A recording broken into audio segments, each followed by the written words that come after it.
RAHMAH, NURFARAHIN, NURALIA NAJWA, and BATRISYA ATIKAH. And this video is part of our BIO330 field trip assignment. We had the opportunity to visit the Center of Biology and Conservation at University Pendidikan Sultan Idris UPSI at Tanjung Malim. This center is well known for its hand-on approach to studying biodiversity, combining natural fieldwork with curated scientific collection. Our objective during this visit were, first, to experience ecological sampling by going a guided hike and collecting live plant specimens in our natural environment. Second, to apply plant classification skill, where we analyze our collected sample using basic taxonomy tool and scientific references. Third, to explore the herbarium, where hundreds of dry and labeled plant specimens are carefully preserved to support research and biodiversity tracking. And lastly, to visit the Zoology Museum, where animals found deceased in the wild are conserved for education, awareness, and scientific study. So, let's get started.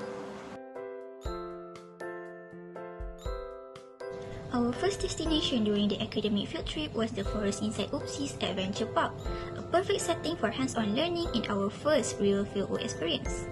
We began the day with a short hike through the forest trails. After the hike, we gathered for a lecture. Not in a classroom, but surrounded by trees, sunlight, and fresh air, where we were introduced to basic plant identification and the importance of biodiversity in maintaining ecological balance. Then, the instructors briefed us on our task, which is collecting plant samples and recording their characteristics to help with later identification.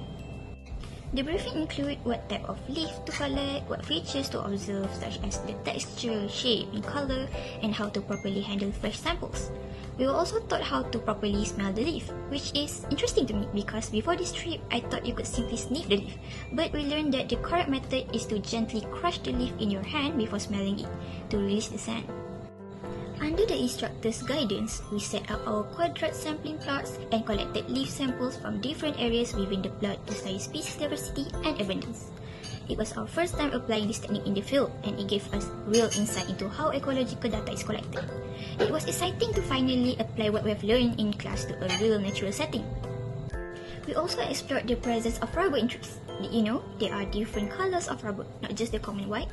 During our trip, we even identified a tree that secreted yellow rubber. On-site learning like this is invaluable. It builds our skills, sharpens our observation, and deepens our appreciation for nature, something no classroom can fully replicate. This hiking experience offered more than just knowledge.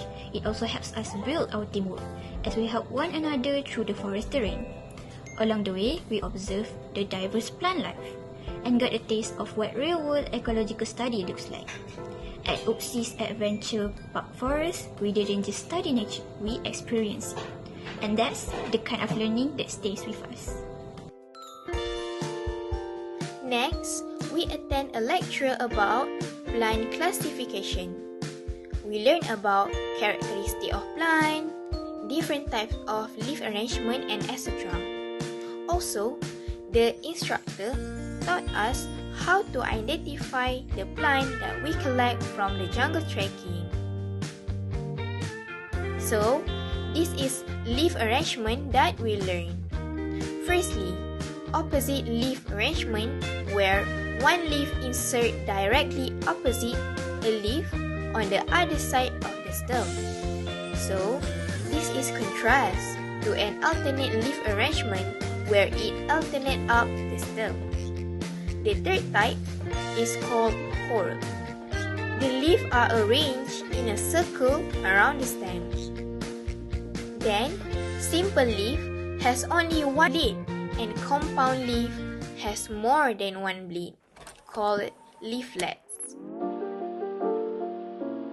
As we stepped into the herbarium lab for the first time, we were immediately drawn to a huge, colorful illustration as it showed the entire process of creating a herbarium, step by step, and material used to do it.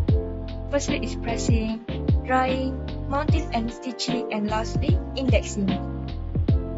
In the center of the lab stood a large table with some preserved plant specimens that had been labeled. As we gathered around, we had been briefed by the lecturer in charge, Professor Madnya Dr. Fatimah binti Mohamad, about the detailed method in herbarium.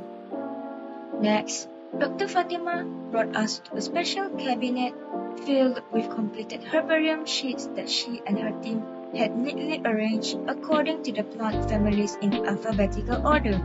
The cabinet is not just used for storage, it is also a system for research to locate, compare and study about the plant species easily.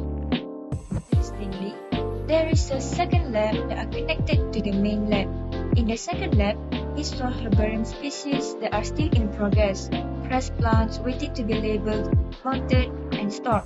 So, this lab is specialized for storage plant specimens. We even got a chance to use a digital microscope, zooming in to see the tiny details of leaf structures up close. We even wrapped up the visit. Dr. Fatima explained the materials best suited for herbarium work. This helped preserve the specimens for years without damage, making each sheet a long-lasting scientific record.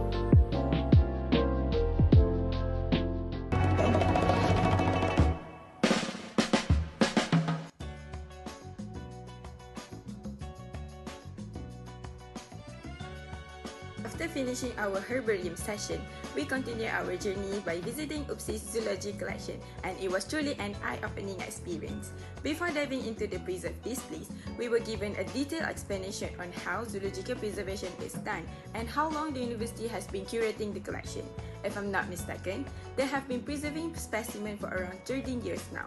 From the moment we entered the zoology section, we were greeted by rows of fascinating displays, each one carefully preserved and beautifully arranged. The space was filled with a wide range of animals, from fish and reptiles in jars to colorful insects, delicate butterflies, and even birds.